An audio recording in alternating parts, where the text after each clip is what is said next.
Hi, ಒಂದ್ಸಲ ಈ ಥರ ಫಿಶ್ ಮಸಾಲ ಗ್ರೇವಿನ ಮಾಡಿ ತುಂಬ ಚೆನ್ನಾಗಿರುತ್ತೆ. ಅನ್ನದ ಜೊತೆ ಅಷ್ಟೇ ಅಲ್ಲ, ಮುದ್ದೆ ಜೊತೆ ಕೂಡ ತುಂಬ ಚೆನ್ನಾಗಿರುತ್ತೆ.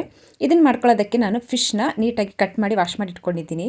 ನೀವು ಯಾವುದಾದ್ರೂ ಫಿಶನ್ನು ತೊಗೊಳ್ಳಿ. ನನಗೆ ಜರ್ಮನಿಯಲ್ಲಿ ಅಡ್ಜಸ್ಟ್ ಆಗಿರೋದು ಡೊರೊಡೊ ಫಿಶ್ ಮತ್ತು ಸಾಲ್ಮನ್ ಫಿಶ್. ನಾನು ಡೊರೊಡೊ ಫಿಶ್ ಅಂತ ತೊಗೊಂಡಿದ್ದೀನಿ. ಈ ಮಸಾಲ ಗ್ರೇವಿನ ಮಾಡ್ಕೊಳ್ಳೋದಕ್ಕೆ ಮೊದಲು ಮಸಾಲಾನ ರೆಡಿ ಮಾಡ್ಕೊಳ್ಬೇಕು.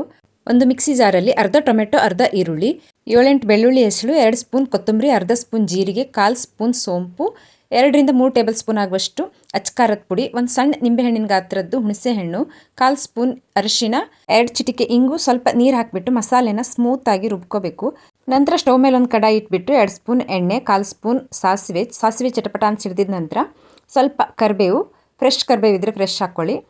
ನಂತರ ಒಂದೇ ಒಂದು ಹಸಿಮೆಣಸನ್ನು ಉದ್ದವಾಗಿ ಕಟ್ ಮಾಡಿ ಹಾಕ್ಕೊಂಡಿದ್ದೀನಿ. ನಂತರ ರುಬ್ಬಿಟ್ಕೊಂಡಿರುವಂಥ ಮಸಾಲೆನ ಸೇರಿಸಿ ಇದನ್ನು ಚೆನ್ನಾಗಿ ಒಂದು 2ರಿಂದ 3 ನಿಮಿಷದವರೆಗೂ ಚೆನ್ನಾಗಿ ಕುದಿಸ್ಕೋಬೇಕು. ಮಸಾಲೆ ಎಲ್ಲ ಚೆನ್ನಾಗಿ ಕುದಿ ಬಂದ ನಂತರ ಕಟ್ ಮಾಡಿ ಇಟ್ಕೊಂಡಿರುವಂಥ ಫಿಶನ್ನು ಹಾಕ್ಕೋಬೇಕು. ನಾನು ಫಿಶ್ಶಿಗೆ ಮೊದಲೇ ಉಪ್ಪನ್ನು ಸೇರಿಸಿ ಮಿಕ್ಸ್ ಮಾಡಿ ಇಟ್ಕೊಂಡಿದ್ದೀನಿ.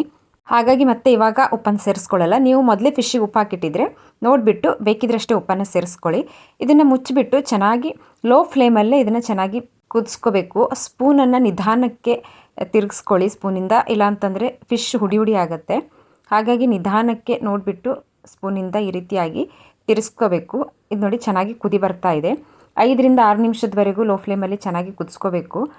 ನಂತರ ಸ್ಟವ್ ಆಫ್ ಮಾಡಿದರೆ ಸಖತ್ ಟೇಸ್ಟಿಯಾದಂಥ ಫಿಶ್ ಮಸಾಲ ಗ್ರೇವಿ ರೆಡಿ. ಇದನ್ನು ಅನ್ನದ ಜೊತೆನಾದರೂ ತಿನ್ಬೋದು, ಮುದ್ದೆ ಜೊತೆಗಾದರೂ ತಿನ್ಬೋದು. ನಮ್ಮನೇಲಿ ಇವತ್ತು ಫಿಶ್ ಮಸಾಲ ಗ್ರೇವಿ ಜೊತೆಗೆ ಅಕ್ಕಿ ಗಂಜಿ. ವಿಡಿಯೋ ಇಷ್ಟ ಆದರೆ ವಿಡಿಯೋಗೊಂದು ಲೈಕ್ ಮಾಡಿ, ಹಾಗೆ ಚಾನಲ್ಗೆ ಸಬ್ಸ್ಕ್ರೈಬ್ ಆಗಿ. Thank you. Bye bye.